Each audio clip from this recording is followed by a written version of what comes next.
In November this year, sales of electric cars in China increased by around 10%. Plug-in hybrid sales increased by 1%.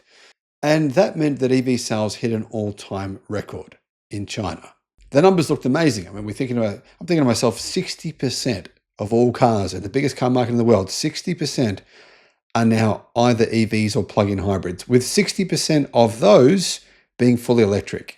In other words, the most dominant car by powertrain type in China is clearly EVs now. It's not even close. So around 40% of all cars sold in China were fully electric in the month of November. That's an all-time record. However, December was even better. Hello, my friends. Welcome to the channel. I'm Sam Evans. You're watching the Electric Viking. Great to have you with us. Here's a chart from CNEV Post. It shows you EV sales, actual EV sales in China for the last 3 years. And as you can see, the trajectory in every month but one has been up. There's only been 1 month in the last 3 years, which was February of 2024, where EV sales didn't rise versus the same month in the previous year. And you can see here what's going on, which is pretty staggering, right? More than 800,000 electric cars were sold in China in November. And that's fully electric cars, not plug-in hybrids, not EREVs, not whatever, just completely fully electric cars.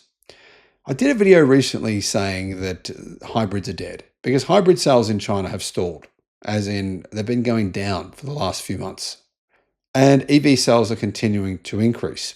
And I thought, you know what, November is a great month. It's showing us what's going to happen by 2030. By 2030, I estimate 80% of China's car market will be fully electric, 20% will be some sort of hybrid, probably EREVs and plug-in hybrids combined.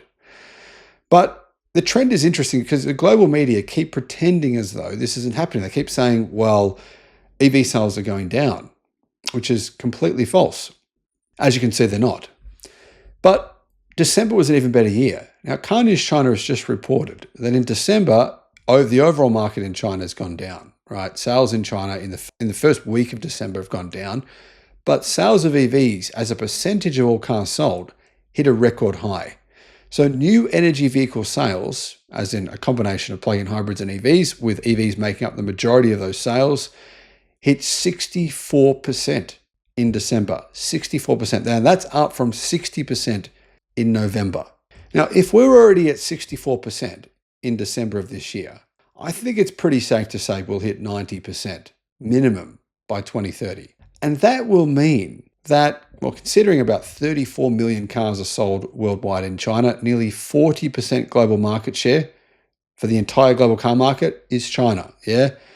And if China is 80% electric by 2030, that will mean that more than 27 million electric cars will be sold in China in 2030. More than 27 million.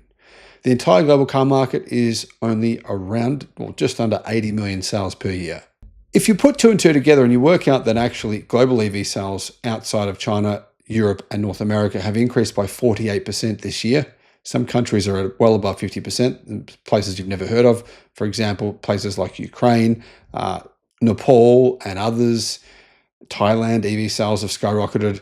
We can very clearly see the trajectory we're heading on. And it makes one thing very clear. Australians in particular, they love, right, Japanese diesel-powered, honestly, dinosaurs. But a lot of them think, I'm going to be driving a Toyota diesel for the next 50 years. But the marketplace for those vehicles is shrinking.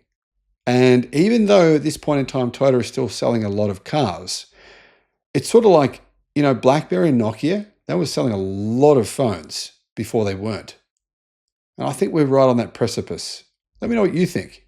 Do you agree? Do you disagree? Let us know in the comments. Thanks for watching.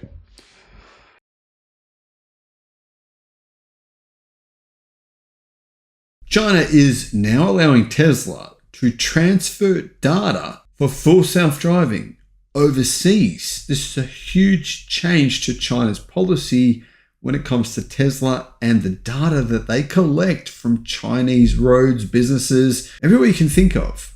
Hello, my friends. Welcome to the channel. I'm Sam Evans. You're watching the Electric Viking. It's great to see you.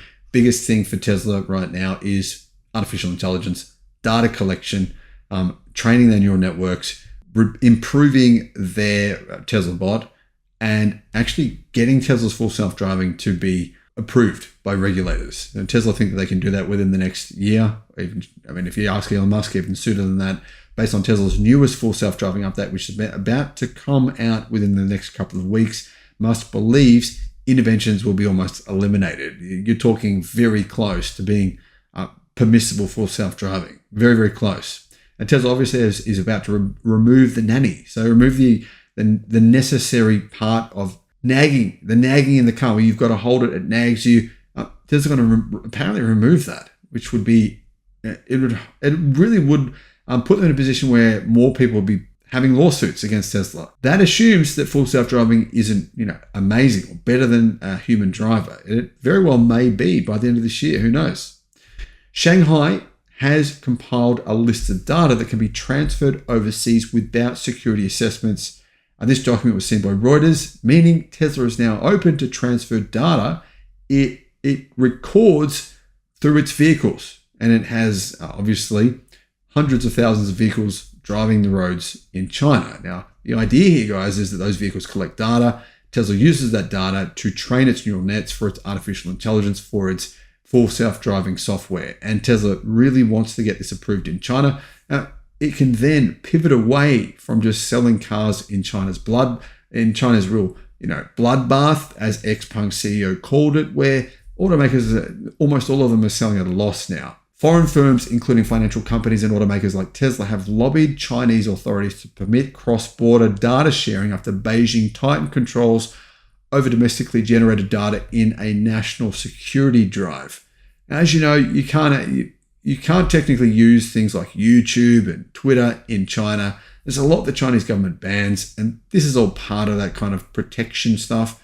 The 2022 rules, though, require all important offshore data transfers to clear security reviews by the Cyberspace Administration of China, causing enormous delays and concerns among foreign firms. It basically means there's too much work involved here. You couldn't possibly have this essential Cyberspace Administration of China actually collect and check all the Tesla's data that it's actually recording on a daily basis. You would need hundreds of staff to do this. It would just never be possible. So far, Tesla's data Tesla are not able to send that data outside of China, but that's about to change.